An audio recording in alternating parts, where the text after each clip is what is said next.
Auguste Balandamio, bonjour. Bonjour, monsieur Hervé Diaz. Je rappelle que vous êtes phytothérapeute et vous travaillez sous le label Bavéry. Oui, Bavéry, c'est quoi concrètement? c'est le nom de mon dernier fils qui s'appelle Balandamio Verdun Irnote que j'ai pris Bavéry. D'accord. Alors, vous êtes phytothérapeute, vous êtes ritualiste. Avec vous, nous parlons aujourd'hui du VIH-Sida, la lutte du VIH-Sida et contribution ou sinon apport de la musique, de la médecine traditionnelle, euh, la médecine africaine, on peut dire ça comme ça aussi. On rappelle aussi que vous travaillez en collaboration avec le ministère de la Santé, semble-t-il avec l'OMS aussi, c'est bien cela? C'est bien cela. D'accord. Alors, euh, aujourd'hui, le gouvernement s'engage dans la guerre contre le VIH-Sida, on nous parle de la prévention, on nous parle de l'abstinence, mais il y a aussi des traitements. Jusqu'à présent, il n'y a pas un traitement définitif ou total, mais au moins des traitements qui euh, donnent de l'espérance, plus d'espérance de vie aux malades. Et quel est votre rapport? Qu'est-ce que la médecine traditionnelle, dans ce contexte le tableau que je viens de peindre, essaie de faire, essaie d'apporter?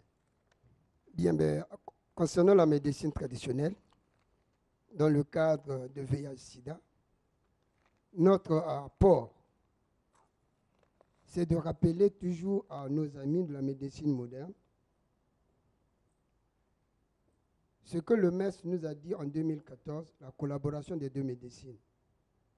Le Congo, c'est un pays béni. Imaginez l'Afrique centrale, où nous avons une grande forêt. Et dans cette grande forêt, nous avons beaucoup de principes actifs qui peuvent faire face à beaucoup de pathologies, beaucoup de maladies. Étant donné que le sida est une maladie comme les autres, qui doit avoir un traitement, et si le traitement prend acte de votre corps, il y a la vie, et si le traitement ne prend pas acte de votre corps, c'est la mort. C'est comme pour tant d'autres maladies. Vous avez le palu. Le palu, on le traite, mais la guérison est divine. Aujourd'hui, avec le Covid, on est en train de faire un effort pour traiter, mais la guérison est divine. Il y a ceux qui ont aujourd'hui retrouvent la guérison avec le Covid, et il y a ceux qui perdent l'âme. Donc, toute pathologie est confondue comme le VIH-Sida.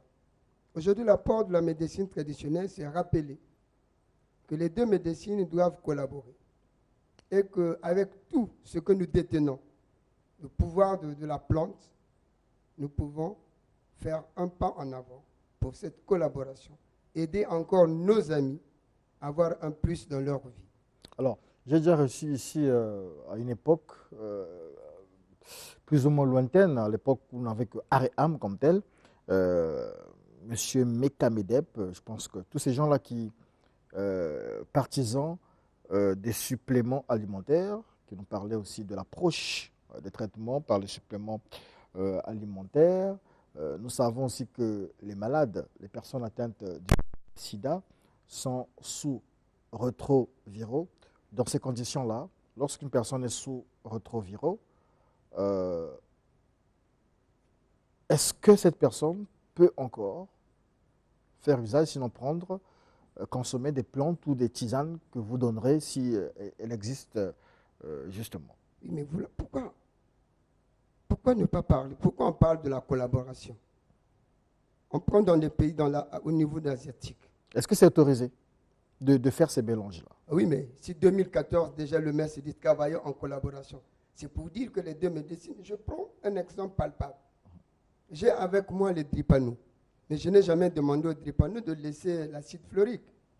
Il prend la tisane accompagnée avec l'acide fluorique. C'est à moi, à un moment donné, je me dis, ah, par rapport à ce que vous êtes aujourd'hui, voilà les conditions. Donc, il faut que nous ayons cette habitude de mélanger les deux produits, les deux découvertes. Le grand problème, c'est qu'aujourd'hui, ce n'est pas tout le monde qui a la même mise sur la médecine traditionnelle. Comme disent les gens de la parole de Dieu, beaucoup viendront en mon nom, mais peu seront des élus. Voilà pourquoi la médecine conventionnelle a peur de demander aux malades d'aller vers la médecine traditionnelle. Parce qu'ils se disent, comme l'autre jour me disait l'inspecteur Bileko, qui est docteur, qui n'est pas. Parce que tout le monde aujourd'hui, les praticiens portent le titre de docteur. Alors notre code de déontologie ne permet pas de porter le titre de docteur. C'est à ce niveau-là qu'au niveau de la médecine moderne, ils ont peur. Mais quand ils se retrouvent avec les éléments, les gens qui ont cette compétence, les gens qui parlent mieux, qui ont cette pratique et non la théorie. Parce que c'est différent. On a des techniciens, on a également des administrateurs. Moi, je suis un administrateur. Quand on te met dans le technique, là, il n'y a rien. Quand tu es technicien, on te met dans l'administration, il n'y a rien. C'est ça aujourd'hui avec la médecine conventionnelle et la médecine moderne. Il arrive que vous ayez des patients qui viennent, il y a ce qu'on appelle les séro-ignorants. Séropositif. Non, en fait, les gens qui ne connaissent pas leur statut. Quand ils arrivent chez vous, est-ce que vous incitez les gens à les faire, à aller se dépister, Mais se oui, faire dépister? vous savez, ce dépistage-là, on peut vivre avec pendant plus de 10 mois. On ne connaît pas qu'on est séropositif. Voilà pourquoi il faut aller se dépister. Dans les normes, le dépistage prend 3 essais. Quand vous avez fait votre premier, il n'y a rien. Il faut encore attendre 3 mois. 3 mois, vous faites encore 3 mois. C'est à ce niveau-là que vous allez vous dire que vous êtes sain. Ce n'est pas le fait que je viens de faire mon premier test et que je ne suis pas... Non. Je me dis, tu pouvez vivre avec 10 mois même. Vous êtes porteur. Ça ne se manifeste virus. pas. Ça ne se manifeste pas et vous êtes porteur du virus. Voilà pourquoi il est toujours problème de faire attention. Voilà pourquoi nous demandons à tous nos amis de faire attention car le VIH est là. Et le VIH, si on peut utiliser les deux médecines en harmonie, nous allons alléger certaines situations au niveau de la population et nous allons réduire les tas de morts. 1er décembre, journée justement de lutte contre le VIH-Sida. Et donc, le mois de décembre peut aussi être considéré comme le mois de la lutte contre le VIH-Sida. Partons de votre expérience de phytothérapeute, j'ai pas envie de dire bilan, mais quelles ont été vos contributions, Monsieur Balandamio? Oui, ben, ma contribution, ce sont les malades qui sont passés par moi et qui témoignent de cette grandeur. Vous savez, je ne suis pas là souvent à parler de moi, mais j'ai dit le moi, pour moi, c'est le témoignage. Le témoignage, j'ai eu des gens qui ont écouté parler de moi, qui sont arrivés, que Dieu a fait grâce. Je dis bien, Dieu a fait grâce qu'aujourd'hui, on peut parler, ils sont là, et vous n'allez pas reconnaître qu'il est malade. Une chose est vraie, cette maladie peut aujourd'hui, de nos jours,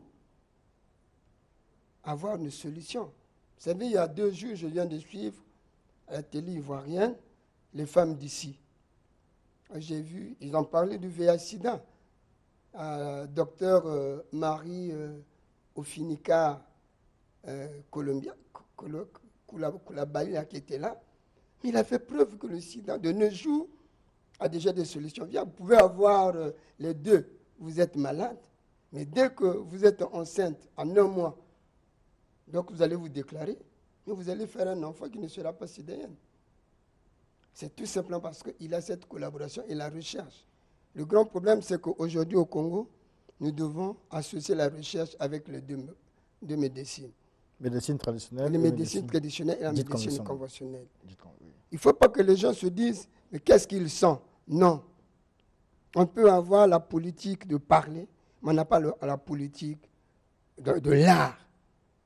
J'espère que votre message est entendu et je pense que c'est un cri de cœur d'Auguste Balandamio, phytothérapeute, ritualiste, qui veut apparemment que de plus en plus il y ait une véritable collaboration entre les pouvoirs publics, les autorités compétentes en matière, dans le domaine de la santé et ceux de la médecine traditionnelle qu'ils représentent plus ou moins sur ce plateau dans Studio 210. Vous avez intérêt, si je vous entends bien, à travailler ensemble pour la gestion des maladies comme le sida, le VIH-Sida, comme la drépanocytose, et puis comme d'autres maladies, comme le diabète, etc. Parce que la médecine traditionnelle a un certain apport qui peut aussi contribuer à aller vers la solution. On vous dit merci, M. Auguste Bandanamio. Nous rappelez quand même votre siège.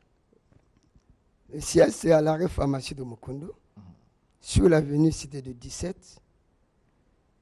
Le numéro de contact, c'est le 05 526 15 07. Le 05 526 15 07. Le 06 695 35 20. 06 695 35 20.